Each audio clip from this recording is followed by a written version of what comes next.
क्या आपके साथ भी ऐसा हुआ है कि कोचिंग में टीचर्स ने बोला कि बेटा पहले तो हमारा मॉड्यूल पूरा करो, फिर 5 रेफरेंस बुक करो एंड प्रीवियस ईयर के 20 साल के क्वेश्चंस भी निपटा लो और तुम्हारे AIR 100 पक्का। और यही खत्म नहीं होती बात, ये एक नहीं बल्कि सारे टीचर्स, बीट फिजिकल केमिस्ट्री के, be it organic, be it inorganic, be it maths, be it physics, सारे टीचर्स सिमिलर वर्ड्स आपको बोलते हैं एंड बहुत ज़्यादा आपको हाइप्ड अप कर देते हैं।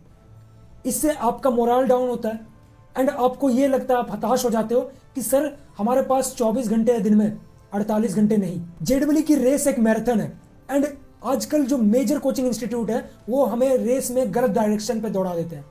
आज हम लोग कुछ चुनिंदा जो टॉप 5 मिथ्स या झूठ जिसे हम कहते हैं उसके ऊपर बात करेंगे एंड बताएंगे कि ये आज से नहीं, ये कई सालों से, कई वर्षों से प्रचलित हो रही है। आई बेट एंड आई प्रॉमिस कि इस वीडियो के एंड तक आपका पढ़ने का तरीका बदल जाएगा। So let's start. सबसे पहला और मोस्ट कॉमन झूठ जो बोला जाता है कि ये लो बेटा हमारी मॉड्यूल्स का पैकेज पकड़ो, फिजिक्स के HC वर्मा सर के क्वेश्चंस भी लगा लो, DC पांडे सर का भी क्वेश्चंस लगा लो, ऊपर से एडवांस की तैयारी कर रहे हो तो आई रिडोव के भी क्वेश्चंस लगा लो। अगर यही खत्म नहीं होता तो केमिस्ट्री के 5 ऑथर्स के नाम बता देंगे, मैथ्स के 7 ऑथर्स के नाम बता देंगे। तो ये एक रैट रेस बना दिया है इन लोगों ने। और पता है क्यों बोलते हैं ये लोग ऐसा? सिंपल है, पहला उन्हें अपना मटेरियल दी बेस्ट दिखाना होता है एंड उनको ये दिखाना होता है कि सबसे टफ हम लोग बनाते हैं। एंड दूसरा, अगर आपसे कोई क्वेश्चन सॉल्व नहीं होता है तो ये उनकी टीचर्स की गलती नहीं है जिनको पढ़ाना नहीं आता है, ये आपकी गलती है कि आपको सॉल्व करना नहीं आता है एंड आप ढंग से सॉल्व नहीं कर पा रहे हो। अपने डाउट्स को अपने तक ही रख लो, हम लोग को नहीं पता ऐसा क्या, ये उनका मेंटेलिटी रहता है। लेकिन सच क्या है? सच ये है कि JEE is not all about how much you solve, JEE is all about how well you solve. It's always quality over quantity, कि आप किन प्रकार के, कितने वैरायटी के क्वेश्चन सॉल्व कर रहे हो, ना कि एक ही वैरायटी के 10 सवाल सॉल्व कर रहे हो। एक ही कंसेप्ट 5 मॉड्यूल्स या 5 आपके रेफरेंस बुक से पढ़ने से अच्छा है एक कहीं टीचर्स से समझो। अगर वहां समझ नहीं आता तो उनसे डाउट पूछो, अगर वो डाउट क्लैरिफाई नहीं कर पाते हैं तो यूट्यूब पे बतेरे कंटेंट पड़े हुए वहां से रेफरेंस लो। अगर वहां भी समझ नहीं आता है तो जो टॉप ऑथर्स, जो स्टैंडर्ड ऑथर्स हैं उनके रेफरेंस बुक से पढ़ो, समझ आ जाएगा तुम्हें। अगर समझ आ गया तो अपने जो स्टैंडर्ड मॉड्यूल्स है, जो टॉप कोचिंग इंस्टीट्यूट के मॉड्यूल्स है, जो आज से नहीं बरसों से चले आ रहे हैं, उन लोगों के क्वेश्चंस को सॉल्व करो। हर एक क्वेश्चन का तुम्हें क्यों और कैसे पता होना चाहिए एंड तुमको समझ आना चाहिए कि भाई मैं क्या कर रहा हूं। तो असली स्ट्रेटेजी यही है कि NCERT को रखो as a Bible, as a Gita, as a Quran, जो आपको लगे, तो उसको आपको अपने पास रखना है एंड केमिस्ट्री में तो वो रामबाण साबित होता है आपके लिए।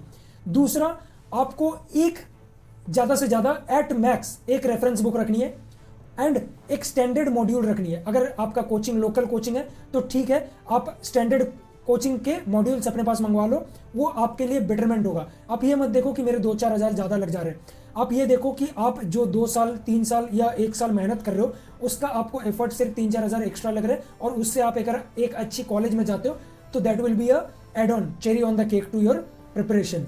आप उनके मॉक टेस्ट को सॉल्व करो, डेली अपना एनालाइज करो वीक कंसेप्ट को कि तुमको कहाँ कुछ समझ नहीं आया। रात को सोने से पहले तुमको देखना है कि भाई मेरा ये कंसेप्ट वीक था, मैंने इसको स्ट्रॉन्ग कर लिया, अब मैं सोने जा सकता हूँ। स्टार बैच ऑब्सेशन, वो रिसफलिंग टेस्ट का डर हर एक बच्चे के दिल में, दिमाग में होगा जिसने JEE की प्रिपरेशन करी है। टॉप रैंकर्स बैच को उनको टॉप टीचर्स जो तगड़े वाले, जिनकी मार्केटिंग गिमिक के कारण आप आए हो इस इंस्टीट्यूट में, उनको दिया जाता है। बाकी जितने भी बच्चे हैं उनको रैट रेस में डाल दिया जाता है एंड मरो। अपने को कोई फर्क नहीं पड़ता कि तुम लोग रैंक ला रहे हो नहीं ला रहे हो, अपने को वो रैंक दिखाना होता है जो टॉप रैंकर्स। अब कोचिंग इंस्टीट्यूट आपको कभी नहीं दिखाएगा कि 1000 बच्चे थे हमारे कोचिंग में एंड उसमें से 10 बच्चे सिलेक्ट हुए। वो ये दिखाएंगे कि हमारे बच्चे 10 बच्चे जो IIT में सिलेक्ट हुए। पहले ये भी तो दिखाओ कि 990 बच्चों का सिलेक्शन भी नहीं हुआ। सच ये है कि आपका बैच डिसाइड नहीं करता है कि आप रैंकर बनोगे या आप फेलियर के ओर जाओगे। आपका डिटर्मिनेशन, आपकी लगन, आपकी मेहनत, आपकी एकाग्रता, ये डिफाइन करता है आपकी सेल्फ स्टडी, आप कितना डिवोट कर रहे हो। कोचिंग इंस्टीट्यूट के आने के बाद उसके क्वेश्चन सॉल्व कर रहे हो, उसका समझ रहे हो कि ये आया कहाँ से, इसको मैं और ऑप्टिमाइज वे में कैसे कर सकता हूँ। जब तक आप इन सारी चीज़ों को समझोगे, उससे एक कंक्लूजन निकालोगे कि हाँ this is the best method that I can optimise my time, तो उससे आपकी रैंक बनती है, ना कि स्टार बैच में जाने से। आपके पास अगर कहीं मॉड्यूल्स की कमी है तो आप टॉप बैचेस की मॉड्यूल्स मंगवा सकते हो खुद के लिए। इंटरनेट में सोर्सेस बहुत सारे पड़े हुए हैं, पीडीएफ निकालो, प्रिंट आउट निकालो, जो करना है करो, बट तुम्हारे पास कमी नहीं है। अभी इंटरनेट की ज़माने में तुम्हारे पास रिसोर्सेस की कमी नहीं है, रिसोर्सेस इनफैक्ट बहुत ज़्यादा है। बस चुन के तुम्हें 1 से 2 रिसोर्सेस एट मैक्स रखने एंड उनको लगन से, शिद्दत से, आंख बंद करके करना है, ठीक है, जिसमें वैरायटी ऑफ क्वेश्चंस हो, ना कि एक ही कंसेप्ट के ऊपर 10 क्वेश्चंस हो। आई होप तुम समझ पा रहे हो मेरी बात को। Mock test score is your destiny. हर 15 दिन में एक मॉक टेस्ट होता है एंड उसके बाद रिजल्ट की घड़ी आती है। जो बच्चे 200 से ऊपर लाते हैं वो हीरो, एंड जो बच्चे 100 से कम लाते हैं या 50 से कम लाते हैं वो जीरो। am I राइट और रॉन्ग? कमेंट सेक्शन में मेंशन करना। कोचिंग के मॉक्स, मेजर जो कोचिंग के मॉक्स होते हैं वो जेई मेंस, जेई एडवांस से भी टफ बनाए जाते हैं। You know why? ताकि वो लोग आपको ये रियलाइज करवा सके कि आप अभी भी उन पर डिपेंडेंट रह सको एंड आपको अभी बहुत कुछ सीखना बाकी है। लेकिन जो एक्चुअल रेस है वहां पर आपको उतना टफ पूछा ही नहीं जाता है, आपको बस उनके इम्प्लीमेंटेशन के ऊपर ध्यान देना होता है, कंसेप्ट क्लैरिटी के ऊपर ध्यान देना होता है।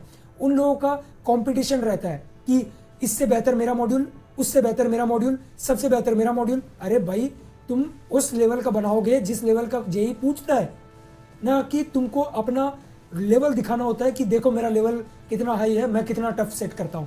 आपका मॉक टेस्ट स्कोर आपका रिपोर्ट कार्ड नहीं है, it is just an x-ray, it is just an diagnostic tool, जहां आप एनालाइज करते हो, जिसका काम आपको जज करना नहीं बल्कि आपको गाइड करना है कि आपने कौन सी सिली मिस्टेक्स करी है, कहां पर आपका कंसेप्ट वीक है एंड कहां पर आप ज्यादा एफिशिएंटली उस क्वेश्चन को सॉल्व कर सकते हो, ताकि आप कम से कम टाइम में ज्यादा से ज्यादा क्वेश्चन सॉल्व कर पाओ।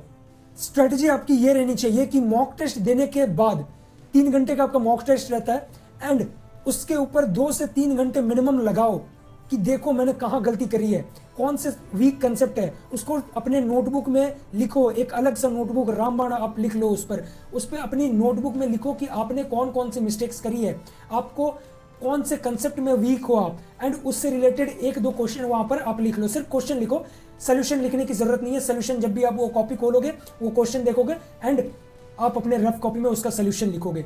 तो ये आपका तरीका होना चाहिए कि मॉक टेस्ट देने से ज्यादा इंपॉर्टेंट है एनालिसिस, ताकि आपको पता रहे कि आप कहां खल रहे हो एंड आपको कहां और इंप्रूवमेंट की जरूरत है।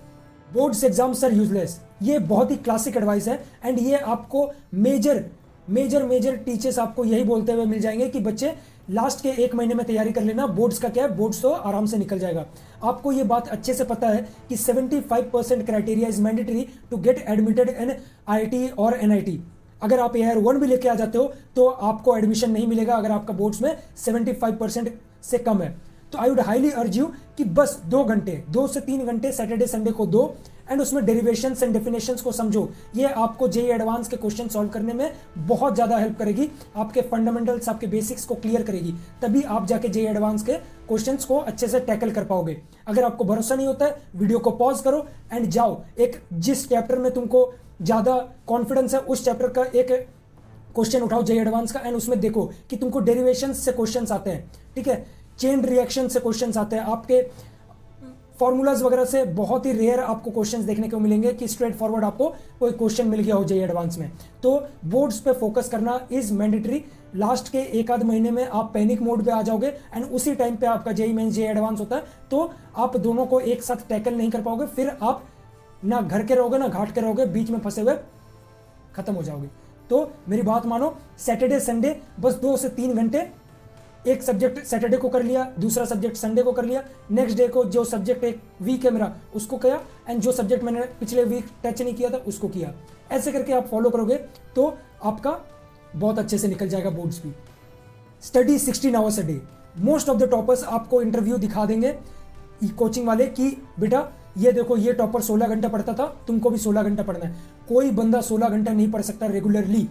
एक आध दिन की बात अलग है, जब आप एकदम एग्जाम के नियर हो, उसमें तो आपको अच्छे से रेस्ट लेना चाहिए, अपने ब्रेन को काम डाउन करना चाहिए। आपको एट मैक्स 10 to 12 आवर्स पढ़ने पर डे, और वो भी कोचिंग के इंक्लूडेड। कोचिंग में अराउंड आपके 6 आवर्स जाते हैं एंड आपको अपने ऊपर सेल्फ स्टडी में 4 to 6 आवर्स देने, तो 10 to 12 आवर्स डेली के आपके रहने चाहिए। एंड जो आपने पढ़ा है उसका रिविजन होना चाहिए, हर एक चीज़। आप टॉपर्स से सुनोगे कि वो लोग 16-16 घंटे पढ़ते हैं, कोई नहीं पढ़ता है। माइंड को रेस्ट देना भी जरूरी है।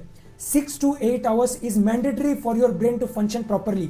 ठीक है, तो नेग्लेक्ट मत करो स्लीप को, नेग्लेक्ट मत करो रेस्ट को, इससे आपका ब्रेन मसल से हैम्पर होता है एंड आप ज़्यादा देर तक किसी चीज़ को रिटेन नहीं कर पाते हो। तो बात मानो, मैं सिर्फ नहीं कह रहा हूँ, किसी भी न्यूरोलॉजिस्ट से पूछ लो जाके, या किसी भी डॉक्टर्स वगैरह से, अच्छे डॉक्टर से कंसल्ट कर लो कि 6 to 8 hours is mandatory for students to sleep. आपको इतना तो सोना ही है ताकि आप अपने ब्रेन को अच्छे से फंक्शन करवा पाओ। Focus on efficiency, not just on hours. ठीक है, आवर्स आपके मैटर नहीं करते, आपका एफिशिएंट आप कितना पढ़ रहे हो वो मैटर करता है। ठीक है, तो ये थे 5 ऐसे मिथ्स जिन्होंने लाखों स्टूडेंट का टाइम और करियर बर्बाद किया है। एंड अगर अब भी नहीं सुधरते हो, अब भी इन सब चीज़ों को मानते हो, तो आपको उन लाखों स्टूडेंट में आने में भी ज़्यादा टाइम नहीं लगेगा मेरे बच्चे। तो आप please, I would request, Pomodoro techniques apply करो। जो भी टेक्निक आपको लगता है, जो भी टेक्निक आपको सूट करता है, वो टेक्निक अप्लाई करो ताकि आप अपने टाइम को एफिशिएंटली यूज़ कर पाओ। 1 आवर दो अपनी फिजिकल एक्टिविटी को, लंबी रेस का घोड़ा बनो, ना कि शॉर्ट। आप रेस पे, मॉक टेस्ट पे अच्छे नंबर लेके आ गए, दूसरे मॉक टेस्ट पे आप ढह जाओगे। तो धीरे धीरे ग्रेजुअल इंक्रीज करो। 50 नंबर आ रहे तो 50 से 100 नहीं, 50 से 60 जाएंगे, 60 से 70 जाएंगे, 70 से 100 जाएंगे, 100 से फिर 120 जाएंगे। वैसे करके इंक्रीज करो, ना कि बर्न आउट हो जाओ कि मेरे को 50 आ रहे, मेरे को नेक्स्ट मॉक टेस्ट में 250 लाने, नहीं ला पाओगे। रियलिटी है, जितना जल्दी एक्सेप्ट कर लो उतना अच्छा है। तो यही थी आज की वीडियो, मिलता है फिर किसी और वीडियो में। I hope and I guess मैंने आप लोगों की थोड़ी बहुत मदद करी होगी। अगर आपको ऐसे ही कंटेंट, नो बीएस कंटेंट आपको पसंद है तो प्लीज़ चैनल को सब्सक्राइब, शेयर एंड वीडियो को लाइक कर दीजिएगा। मिलते हैं फिर किसी और वीडियो में, तब तक के लिए स्टे सेफ। जय हिंद।